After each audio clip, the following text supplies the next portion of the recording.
नमस्कार दोस्तों, मैं राज पांडे। आप देख रहे हैं आरसीएन टुडे। आइए जान लेते हैं अभी की लेटेस्ट अपडेट के बारे में। अभी की बड़ी खबर, मुख्य समाचार के बारे में बात करेंगे। वीडियो को पूरा देखने के पहले वीडियो को लाइक शेयर करना मत भूलें। वीडियो पसंद आए तभी लाइक करें। अगर आपको वीडियो पसंद नहीं तो वीडियो को डिसलाइक कर दें। आज की इस वीडियो में यूपी, बिहार, दिल्ली की मोस्ट पॉपुलर खबरों के बारे में आपको जानकारी मिलने वाली है। वीडियो को पूरा देखिएगा। 34 बड़ी खबरें हैं। 34 बड़ी खबरों में समय ज़्यादा लगेगा। हाँ, एक एक पॉइंट में आपको समझाने का प्रयास करूंगा। जिस तरह मैं आपको खबर दूंगा, हो सकता है आपको इस तरह की खबरें कहीं ना मिलती हों, इसलिए वीडियो को पूरा देखना आपका कर्तव्य है। वीडियो पसंद आने के बाद ही चैनल को सब्सक्राइब करें। अगर आपको वीडियो पसंद नहीं आता है तो चैनल को सब्सक्राइब ना करें। जब भी चैनल सब्सक्राइब करें वीडियो को सबसे पहले देखने के लिए, तो ऑल पर सेलेक्ट करना मत भूलें। बेल आइकन दबाएँ, ऑल पर सेलेक्ट करें, जिससे हमारे वीडियो का नोटिफिकेशन आप तक सबसे पहले पहुँच जाए और आप वीडियो को सबसे पहले देख पाएँ। पहली खबर पीएनपी से है। आवेदन से वंचित अभ्यर्थियों का पीएनपी पर प्रदर्शन। आपको बता दें, जूनियर हाई स्कूल में सहायक अध्यापक और प्रधानाध्यापक भर्ती परीक्षा 2021 में हाईकोर्ट के आदेश पर सचिव परीक्षा नियामक प्राधिकारी ने स्नातक में 50% से कम अंक वाले अभ्यर्थियों को ऑफलाइन आवेदन का मौका दिया।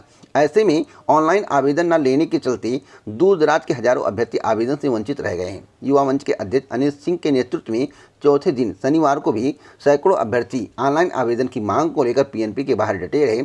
अभ्यर्थियों के बढ़ते आक्रोश को देखते हुए पुलिस पहुंची और पुलिस अफसरों ने किसी तरह से प्रदर्शनकारियों को समझा बुझाकर शांत कराया। युवा मंच संयोजक राजेश सचान ने मुख्यमंत्री को पत्र लिखकर तत्काल आवेदन लेने की अपील की है। प्रदर्शन में उमा शंकर सिंह, बागपत नगर से रागनी इत्यादि लोग मौजूद थे। तो सही बात है, दूर दराज क्षेत्र के अभ्यर्थी तुरंत कैसे पहुंच पाएंगे? जितने भी लंबे समय से जूनियर हाई स्कूल शिक्षक भर्ती का इंतजार कर रहे थे, जिनके परसेंटेज कम थे, उन्हें अगर मौका नहीं दिया जाता है और एक दिन का मौका दिया जाता है, और दूर दराज के क्षेत्र के हैं, गोरखपुर का है, कोई बलिया का है, कोई बिहार के सटे क्षेत्र से है, तो ऐसा कैसे हो सकता है? और इस तरह से आवेदन कैसे लिया जा सकता है कि आधा से अधिक लोग वंचित रह जाएं? तो फिलहाल इस पर मुख्यमंत्री जी को निर्णय लेना चाहिए। अब मुख्यमंत्री जी क्या निर्णय लेंगे अलग बात है, लेकिन मैं आपसे बताना चाहता हूं कि परीक्षा तिथि में कोई परिवर्तन नहीं होगा। परीक्षा निर्धारित तिथि पर आयोजित की जाएगी। वो बीएलएड प्रशिक्षुओं को लेकर है। बीएलएड प्रशिक्षुओं ने की टीईटी में आवेदन का मौका देने की मांग। आपको बता दें, उत्तर प्रदेश आदर्श बीएलएड प्रशिक्षु शिक्षक कल्याण समिति की ओर से सचिव परीक्षा नियामक प्राधिकारी को पत्र भेजकर मांग की गई है कि जिन बीएलएड अभ्यर्थियों की जन्म तिथि 2001 से है, उनको भी यूपी टीईटी में आवेदन का मौका मिले, अन्यथा उनका भविष्य अधर में लटक जाएगा। 2001 जन्म तिथि के हजारों छात्र बीएलएड के अंतिम वर्ष में अध्ययनरत हैं। उन्होंने मांग की है कि उनको शासनादेश के अनुसार टीईटी परीक्षा में शामिल होने का अवसर मिलना चाहिए। संघ के प्रदेश अध्यक्ष अमित कुमार वर्मा ने बताया कि ऐसे कई साथी पात्र होते हुए भी आवेदन से वंचित हो जा रहे हैं। मांगों पर विचार न होने पर प्रदर्शन की चेतावनी दी है। जहां तक मेरी जानकारी है, मैं अपनी जानकारी के आधार पर आपको जानकारी देना चाहता हूं कि इन लोगों को मौका नहीं मिलेगा। अगर एज को लेकर मामला फंसा हुआ है तो एज में छूट नहीं मिलने वाली है, जहां तक मुझे जानकारी है। आपकी क्या राय है? आप लोग अपनी राय कमेंट बॉक्स में जरूर दीजिए। अगली खबर की, क्वींस कॉलेज में अंधेरे में ही शिक्षकों ने जांची कापियां। 3 केंद्रों पर मूल्यांकन शुरू। पहले दिन परीक्षकों की संख्या भी रही कम। यहाँ पर देखिए मूल्यांकन कार्य चल रहा है। यहाँ पर बताया गया है कि यूपी बोर्ड की हाई स्कूल इंटरमीडिएट परीक्षा की कापियों के मूल्यांकन के पहले दिन ही केंद्रों पर अव्यवस्था दिखी। 3 दिन तक चलने वाले मूल्यांकन से पहले दिन परीक्षकों की संख्या में काफ़ी कमी देखने को मिली। राजकीय क्वींस इंटर कॉलेज में शिक्षकों ने अंधेरे में ही कापियों का मूल्यांकन किया, क्योंकि बिजली इस समय नहीं आ रही, आपको मालूम होगा। और बिजली की जो स्थिति है, किस कारण से बिगड़ी है, आपको यह भी मालूम होगा, क्योंकि भारत में कोयले की कमी हो गई है। और कोयले की कमी क्यों हुई है, इसके संबंध में आपको गूगल पर सर्च करना चाहिए। साथ साथ मैं आपको बताना चाहता हूँ, 70 साल में इतनी कमी नहीं हुई है जितनी कमी वर्तमान में आपको देखने को मिल रही है। अगली अपडेट है कि चुनाव से पहले शिक्षकों को दे सकती है सरकार सौगात। कैसे, मैं आपसे बताना चाहता हूं। प्रदेश के राज्य विश्वविद्यालय एवं महाविद्यालयों के शिक्षकों को विधानसभा चुनाव से पहले प्रदेश सरकार बड़ा तोहफा दे सकती है। शिक्षक संगठनों की तरफ से उठाए जाने वाले कुछ प्रमुख मुद्दों पर उच्च शिक्षा विभाग में गंभीरता से मंथन चल रहा है। वित्त विभाग की सहमति प्राप्त होती है, इसकी घोषणा की जाएगी। मैं आपको बताना चाहता हूँ, यहाँ पर देखिए 65 वर्ष की बात कही गई है कि सेवानिवृत्ति 65 वर्ष कर दी जाएगी। देखिए, या उत्तर प्रदेश सरकार नहीं कर रही, ना बिहार सरकार कर रही है, ना अन्य राज्य कर रहे हैं। केंद्र से जो आदेश आ रहा है उसी का पालन किया जा रहा है। मोदी जी जो कह रहे हैं उसी का पालन किया जा रहा है। साक्ष्य दूंगा, साक्ष्य के साथ बात करता हूं, बिना साक्ष्य की बात नहीं करता हूं। देखिए, ये उत्तर प्रदेश की खबर है और उत्तर प्रदेश में आयु 65 वर्ष होने जा रही है, लेकिन पटना में हो चुकी, इसका ऐलान किया जा चुका है। विश्वविद्यालय और महाविद्यालय के जो भी शिक्षक होंगे उन्हें 65 वर्ष में सेवानिवृत्ति मिलेगी। साक्ष्य दूंगा तभी बात करूंगा, अभी आगे मैं आपको साक्ष्य दूंगा, वीडियो को देखते रहिएगा। अगली खबर की 14 किलोमीटर में 35 जगह पर धंस गया दिल्ली मेरठ एक्सप्रेसवे। किसके द्वारा बनवाया गया है आप लोगों को मालूम होगा, मुझे बताने की आवश्यकता नहीं है। जहां पर विकास की बात होती है वहां पर सड़क धंसे हुए नजर आ रहे हैं। अमर उजाला का पड़ताल है, यहाँ पर लिखा हुआ है कि 8,340 करोड़ से बना एक्सप्रेसवे 14 किलोमीटर के दायरे में 35 जगह धंस गया।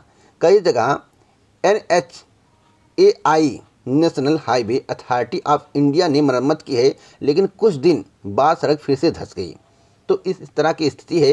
जो विकास की बात की जाती है, जो डेवलपमेंट की बात की जाती है, जो जल्दबाजी में कार्य किया जाता है, उसका नतीजा आपके समक्ष है, मुझे बताने की आवश्यकता नहीं है। आप जो है लखनऊ आगरा एक्सप्रेसवे देख लीजिए, उस पर हवाई जहाज उतार दिया गया, लेकिन एक्सप्रेसवे पर क्या स्थिति आप लोग देख सकते हैं, मुझे बताने की आवश्यकता नहीं है। अगली खबर यूपीएससी प्रीलिम्स को लेकर है, जो कि आज देश के विभिन्न हिस्सों में कंडक्ट कराई जाएगी। इसमें लिखा हुआ है सिविल सर्विसेज की प्रारंभिक परीक्षा आज। और आप जो तस्वीर देख रहे हैं यह विकास दिव्यकृति सर का है, और इनके कोचिंग के बारे में आपको भली भांति मालूम होगा। इतना बेहतरीन टीचर मैंने आज तक किसी को नहीं देखा। मैं अपने आकलन के आधार पर आपको जानकारी दे रहा हूँ। इतना बेहतरीन टीचर आज तक हमने किसी को नहीं देखा है। अगर आप इनके कोचिंग में जाते हैं, पढ़ते हैं और एक वर्ष मेहनत से पढ़ लेते हैं, दूसरे वर्ष आपका सिलेक्शन पक्का है।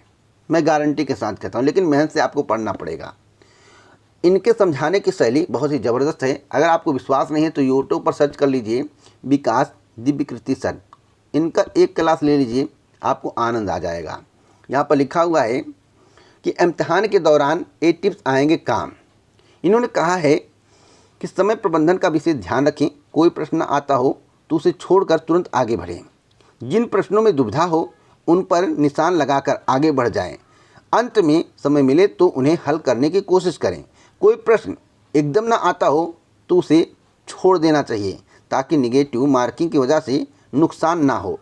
जिस प्रश्न में सही उत्तर की पहचान 50% निश्चयता के साथ करना संभव हो, उसमें प्रयास करना बेहतर होता है।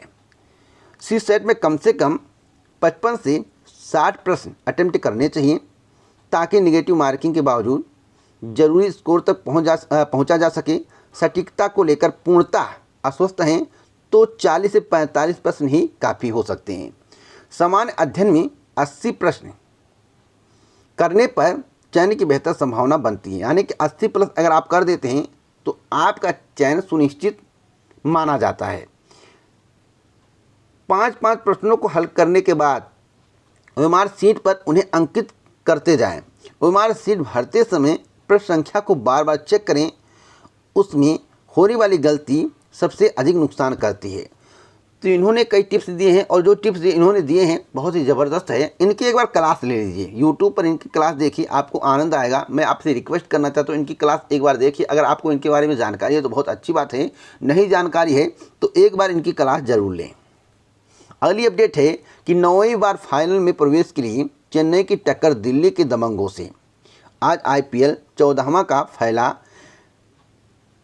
क्वालीफायर, और मैं आपसे बताना चाहता हूं आज धोनी और पंत की टक्कर देखने को मिलेगी। धोनी और पंत की बहुत ही ज़बरदस्त है। जो लड़ाई आपको देखने को मिलेगी आज IPL में वह बहुत ही ज़बरदस्त होने वाला है। धोनी और पंत मतलब कि गुरु और शिष्य की लड़ाई है। तो आज ज़रूर देखिएगा, 7:30 बजे शाम से मैच स्टार्ट होगा। अगली अपडेट है दरोगा भर्ती को लेकर। दरोगा भर्ती के संबंध में इस चैनल के माध्यम से आपको सबसे पहले बताया गया था कि 20 नवंबर के बाद परीक्षा कंडक्ट कराई जाएगी, तैयारियां चल रही। वीडियो का लिंक डिस्क्रिप्शन बॉक्स में दिया हूं, उस वीडियो को देखिए, आपको विश्वास पड़ जाएगा कि इस चैनल के माध्यम से कब आपको जानकारी दी गई थी, क्या बताया गया था। यहाँ तक बता दिया गया था कि इसी सप्ताह समाचार पत्र के माध्यम से आपको खबर दे दी जाएगी। अगली अपडेट है कि सरकार बनी तो देंगे रोजगार। मायावती का कहना है, आपको बता दें कि बसपा सुप्रीमो मायावती ने कहा है अगर सरकार बनी तो रोजगार देंगे। अब की बार जो है बिहार की तरह उत्तर प्रदेश में भी रोजगार का मुद्दा गरमाएगा। रोजगार पर चुनाव लड़ा जाएगा, और रोजगार और सरकारी नौकरी पर विशेष ध्यान देना होगा आप लोगों को। सरकारी नौकरी और रोजगार में ज़मीन आसमान का फ़र्क होता है। मनरेगा भी रोजगार है, लेकिन सरकारी नौकरी अलग बात है। अगर पदों की संख्या अधिक है पदों की संख्या अधिक है, उत्तर प्रदेश में पद रिक्त हैं, तो आखिरकार सरकार के द्वारा भर्ती क्यों नहीं की जा रही है? जो सरकारी नौकरी की सबसे ज़्यादा बात करेगा, जिसने अपने लक्ष्य को छुआ होगा और जिन्होंने घोषणा पत्र में जो जिक्र किया होगा उसको पूरा किया होगा, उसी के आधार पर आपकी बात आपको मत करना है। उसके विपरीत आपको मत नहीं करना है। आप अपने मत का स्वयं प्रयोग कर सकते, किसी के दबाव में प्रयोग नहीं करना है और ना जाति धर्म पर प्रयोग करना है। बस आपको एजुकेशन, हेल्थ इत्यादि के संबंध को सोचते हुए मत करना है। मैनिफेस्टो उठाकर देखिएगा, जो सबसे ज़्यादा वर्क किया होगा, पटल पर दिखाई दिया होगा, उसी के बातों पर विश्वास करना है, वोट करना है। अगली अपडेट है कि काशी विद्यापीठ में 100 साल बाद SC/ST सेल गठित, विश्वविद्यालय परिषद में एंटी रैंकिंग कमेटी बनाई गई। तो मैं आपसे बताना चाहता हूं, जो यह कमेटी बनाई गई है वह बहुत ही महत्वपूर्ण है। विद्यापीठ में अब 25 तक कराएं पंजीकरण। यहाँ पर तारीख में परिवर्तन किया गया है, तारीख बढ़ा दिया गया है। अगर आपको स्नातकोत्तर में दाखिले चाहिए तो अंतिम तिथि यानी कि 25 अक्टूबर 2021 तक आप आवेदन कर सकते हैं। अगली अपडेट है कि BHU में प्रवेश परीक्षा खत्म। BHU में UG PG में दाखिले के लिए इस सत्र की प्रवेश परीक्षाएं शनिवार को खत्म हो गई हैं। 28 सितंबर 2021 से शुरू परीक्षा के अंतिम दिन BEd के 4 अलग अलग पाठ्यक्रमों की परीक्षाएं कंप्यूटर बेस्ड टेस्ट के माध्यम से कराई गई। सभी पाठ्यक्रमों को मिलाकर करीब 4 लाख से अधिक आवेदन आए थे। इसमें BA BSc BCom समेत 9 पाठ्यक्रमों की परीक्षा OMR बेस्ड कराई गई है, जबकि बाकी पाठ्यक्रमों की परीक्षा CBT यानी कि कंप्यूटर बेस्ड टेस्ट कराया गया है। अगली अपडेट है कि 43,000 गाँवों में पंचायत सहायकों का चयन प्रक्रिया पूरा कर लिया गया है।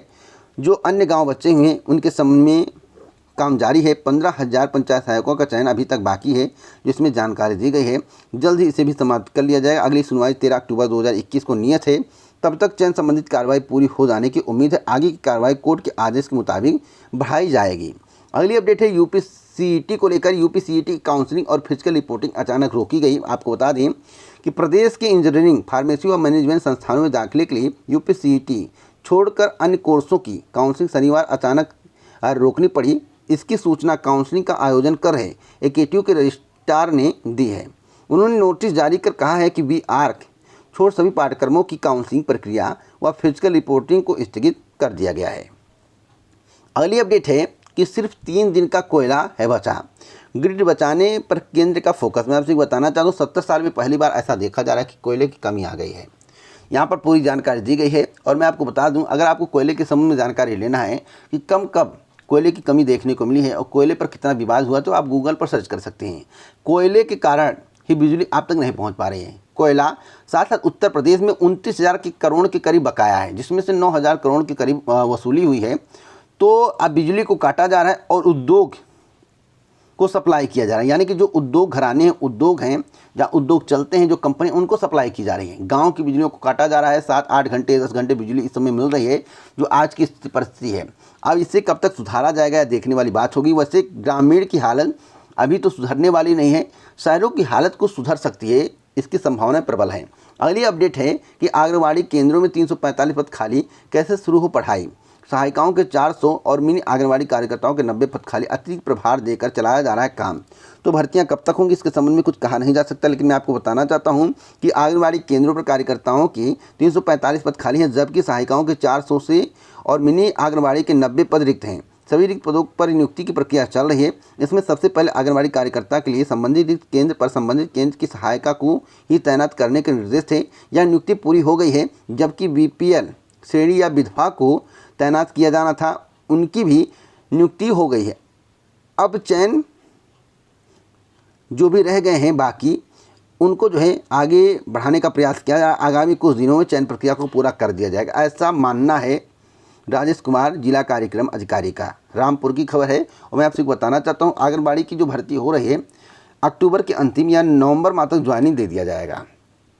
अगली अपडेट है कि भाजपा सरकार से शिक्षा में अनुदेशक हताश। डॉक्टर सुरेश का कहना है, समाजवादी शिक्षक सभा की ओर से प्रदेश भर में बूथवार शिक्षकों की भूमिका संवाद में जो देखने को मिल रहा है और भूमिका समाज से समाधान की ओर जो कार्यक्रम आयोजित किए जा रहे हैं, इस मुहिम के 18वें दिन मऊ जनपद में शनिवार को पार्टी कार्यालय निवर्तमान जिला अध्यक्ष धर्मप्रकाश यादव की अध्यक्षता में कार्यक्रम आयोजित किया गया। इस मौके पर शिक्षक सभा के प्रदेश उपाध्यक्ष डॉक्टर सुरेश यादव ने कहा कि भाजपा राज में शिक्षा मित्रों की नौकरी छीन ली गई, वित्त विहीन शिक्षकों का मानदेय रोक दिया गया।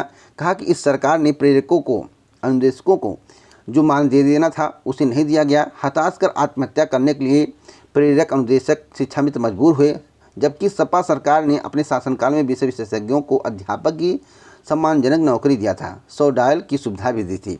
तो यह सत्य है कि समाजवादी पार्टी ने 100 डायल की सुविधा दी, एम्बुलेंस की सुविधा दी। देखिए, जो एम्बुलेंस की व्यवस्था है, जो 100 डायल की व्यवस्था है, पुलिस की व्यवस्था, यह बीजेपी सरकार की नहीं है, यह समाजवादी सरकार के। नंबर बदलने से किसी के सरकार का कुछ नहीं हो जाता है। नाम बदल दिया जाए, नंबर बदल दिया जाए, रोड का नाम बदल दिया जाए, गांव का नाम बदल दिया जाए, बस को पेंट करवा दिया जाए, तो यह जो है किसी सरकार की उपलब्धि नहीं गिनाती। जो सरकार ने किया है और जो करके गई उसी की उपलब्धि गिनाई जाएगी। आप अपनी उपलब्धि बताइए कि आपने क्या किया है।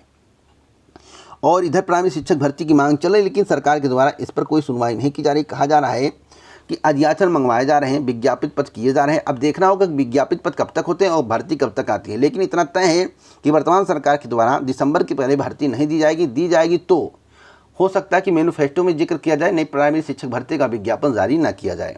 अगली अपडेट है कि शिक्षकों का ऑनलाइन प्रशिक्षण 18 अक्टूबर 2021 से उत्तर प्रदेश लोक सेवा आयोग से चयन के बाद राजकीय माध्यमिक विद्यालयों में पद ग्रहण कर चुके शिक्षकों का 15 दिवसीय ऑनलाइन उन्मुखीकरण प्रशिक्षण कार्यक्रम 18 अक्टूबर 2021 से शुरू होगा। अगली अपडेट है कि पीजीटी के 11 विषयों के चयनितों के साक्षात्कार 21 से माध्यमिक शिक्षा सेवा चयन बोर्ड ने परिणाम के अगले दिन जारी की तिथि 30 तक चलेगा साक्षात्कार। मैं आपसे बताना चाहता हूँ, कुछ ऐसे सब्जेक्ट हैं जिनके परिणाम पहले आए थे और 11 सब्जेक्ट के परिणाम बाद में आए थे। तो पीजीटी के जो पहले परिणाम आ चुके हैं, यानी कि सबसे पहले जो परिणाम जारी किया गया था, उनका परिणाम अक्टूबर के अंतिम सप्ताह में जारी किया जाएगा। बचे हुए परिणाम आपको 10 नवंबर के पहले देखने को मिल जाएंगे। अगली अपडेट है कि राज्य विश्वविद्यालय अब रज्जू भैया पर कराएगा शोध। मैं आपसे बताना चाहता हूं, प्रोफेसर राजेंद्र सिंह उर्फ रज्जू भैया राज्य विश्वविद्यालय में अध्ययनरत शोध शोधार्थी अब राष्ट्रीय स्वयं सेवक संघ के चतुसर संघचालक प्रोफेसर राजेंद्र सिंह उर्फ रज्जू भैया के दार्शनिक, व्यवहारिक एवं सामाजिक व्यक्तित्व के विविध आयामों पर गुणवत्तापरक शोध करेंगे। इसके लिए विश्वविद्यालय ने रज्जू भैया सामाजिक समरसता शोध पीठ की जल्द स्थापना की जाएगी। इससे अहम प्रस्ताव पर कुलपति प्रोफेसर अखिलेश सिंह की अध्यक्षता में हुई कार्य परिषद की बैठक में सदस्यों ने भी सर्वसम्मति पर मुहर लगा दी है। तो अब देखना होगा कि प्रक्रिया आगे कब बढ़ती है। अगली खबर है कि बिजली संकट की आहट पर केजरीवाल का पीएम को पत्र। आपको बता दें, बिजली संयंत्रों के स्टॉक में कोयले की कमी के चलते दिल्ली में बिजली संकट का खतरा मंडराने लगा है। मुख्यमंत्री अरविंद केजरीवाल ने बिजली संकट की आहट प्रधानमंत्री नरेंद्र मोदी को पत्र लिखकर कहा है कि कई संयंत्रों में एक दिन तक स्टॉक शेष हैं। ऐसे में बिजली संयंत्रों को तत्काल कोयला आपूर्ति सुनिश्चित की जाए। तब देखना होगा कि कोयला आपूर्ति कब तक सरकार को होती है और बिजली कब से आनी शुरू होती है। जो पहले की स्थिति, वह स्थिति आप ग्रामीण क्षेत्रों में देखने को नहीं मिल रही है। ग्रामीण क्षेत्रों में बिजली को लेकर बहुत बड़ा संकट छाया हुआ है। 7 से 8 घंटे बिजली आ रही है, इससे भी कभी कभी कम आ जाती है, कभी कभी रात भर बिजली नहीं आती। ऐसी स्थिति गाँव में देखने को मिल रही है।